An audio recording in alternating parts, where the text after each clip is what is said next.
हम सब अच्छी तरह से जानते हैं कि हर महीने में एक शिवरात्रि जरूर आती है। इसी प्रकार वर्ष में 12 मासिक शिवरात्रि होती है। लेकिन शिवरात्रि और महाशिवरात्रि में क्या अंतर बताया गया है, विस्तार से जानते हैं। ज्योतिष आचार्य की बात माने तो हर माह के कृष्ण पक्ष की चतुर्थी तिथि को शिवरात्रि मनाई जाती है, पर फाल्गुन माह में पड़ने वाली शिवरात्रि को महाशिवरात्रि कहा जाता है।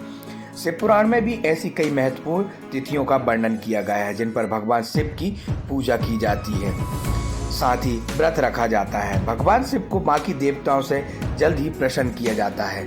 जानिए ज्योतिष आचार्य से सारी चीजें।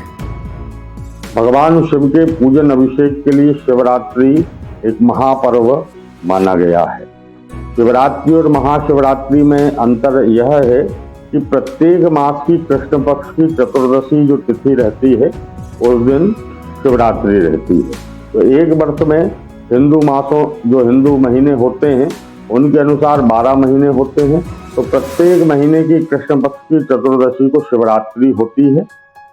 और इनमें फाल्गुन मास के कृष्ण पक्ष की चतुर्दशी जो रहती है वो महाशिवरात्रि कहलाती है। यह जो है भगवान शिव के पूजन के लिए अद्भुत महारात्रि कही गई है। इस दिन जो व्यक्ति रात्रि जागरण करता है और 5 प्रहर की भगवान की पूजन करता है वो महान फल को प्राप्त करता है।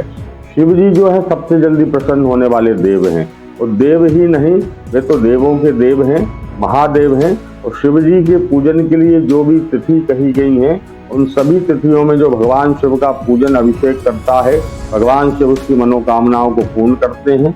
सोमवार का दिन भगवान शिव की पूजन के लिए प्रशस्त माना गया है। श्रावण सोमवार का महीना और अधिक पुण्यदायी कहा गया है। तो रोज की तिथि हो, हर महीने की शिवरात्रि हो और महाशिवरात्रि, ये सब भगवान शिव का पूजन करके उनको प्रसन्न करने की अद्भुत तिथियां हैं। शिवरात्रि और महाशिवरात्रि में यही अंतर है कि प्रत्येक मास में पड़ने वाली जो शिवरात्रि चतुर्दशी शिवरात्रि होती है उसको केवल शिवरात्रि कहा जाता है, और फाल्गुन कृष्ण पक्ष की जो चतुर्दशी है वह महाशिवरात्रि कही जाती है। और यह महाशिवरात्रि क्यों कही जाती है कि समूचे भारतवर्ष में लोग इस महाशिवरात्रि को भगवान शिव और पार्वती के विवाह के पर्व के रूप में जानते हैं। लेकिन इसके अंदर जो रहस्य है वह रहस्य लोग नहीं जानते कि इस दिन भगवान शिव जो है वह शिवलिंग के रूप में प्रकट हुए थे, अर्थात यह शिवलिंग का प्राकट्य दिवस है, यह शिवलिंग का अवतरण का दिवस है।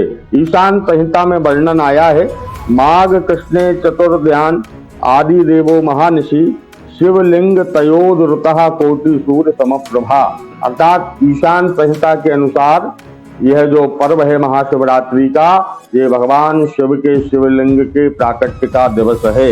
और शिव पुराण के रुद्र संहिता में जो भगवान शिव और माता पार्वती के विवाह का वर्णन आया है उसके अनुसार भगवान शिव और माता पार्वती का जो विवाह है वो मार्गशीर्ष कृष्ण पक्ष की द्वितीया के दिन हुआ था, ऐसा रुद्र संहिता में बताया है। महर्षि वशिष्ठ ने इस मुहूर्त को निकाला था, और अन्य लोगों की मान्यता, अन्य पुराणों की मान्यता के अनुसार फाल्गुन कृष्ण पक्ष चतुर्दशी महाशिवरात्रि के दिन भगवान शिव और माता पार्वती दोनों शिवलिंग के रूप में शिवलिंग में समाहित होकर के एक साथ प्रकट हुए थे। इसलिए यह जो व्रत है यह महाव्रत है, शिव पार्वती के प्रकट का दिवस है। अन्य मान्यताओं के अनुसार शिव पार्वती के विवाह का दिवस है। सभी धर्मावलंबियों को, भगवान शिव के भक्तों को पूर्ण हर्षोल्लास के साथ इस व्रत को करना चाहिए, इस त्योहार को मनाना चाहिए, विधि विधान से भगवान शिव का पूजन करना चाहिए, जिससे उनकी समस्त मनोकामनाएं भगवान भोलेनाथ पूर्ण करेंगे।